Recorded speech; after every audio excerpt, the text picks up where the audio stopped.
বাংলাদেশের ক্রিকেট ইতিহাসে সবচেয়ে বড় তারকা হিসেবে সাকিব আল হাসানের নাম নেওয়াই যায়। ক্যারিয়ারের শুরু থেকে ধারাবাহিক পারফর্ম করেছেন। 17 বছর ধরে দলের প্রয়োজনে ত্রাতা হয়েছে। মাঝে খারাপ পারফরম্যান্সের জন্য হয়েছেন সমালোচিত, তবে সেখান থেকে ফিরেও এসেছেন বারবার।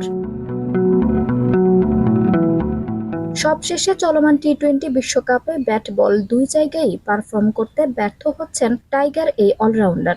লম্বা সময় ধরে নেই স্বাভাবিক ছন্দে, চোখের সমস্যায় ভুগছেন। ব্যাটিং স্টান্স বদল করেও সাফল্য আসেনি।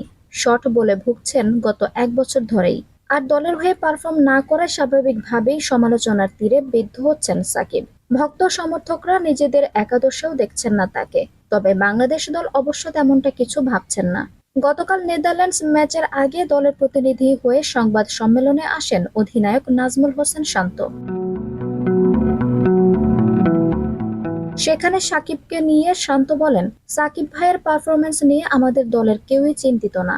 আমরা এটা নিয়ে কথা বলতেই চাই না। আমরা জানি তিনি বছরের পর বছর কত ভালো পারফরম্যান্স করেছেন। মানুষের থেকে তিনি নিজে যেটা আশা করেছেন সেটা গুরুত্বপূর্ণ। তিনি কঠোর পরিশ্রম করেছেন। আমি বলবো না তিনি কামব্যাক করবেন। তিনি ভালো অবস্থাতেই আছেন। আশা করব কালকে আরো ভালো পারফরম্যান্স করতে পারবেন। আঞ্জুম হক আরবি, টাইম নিউজ ডেস্ক।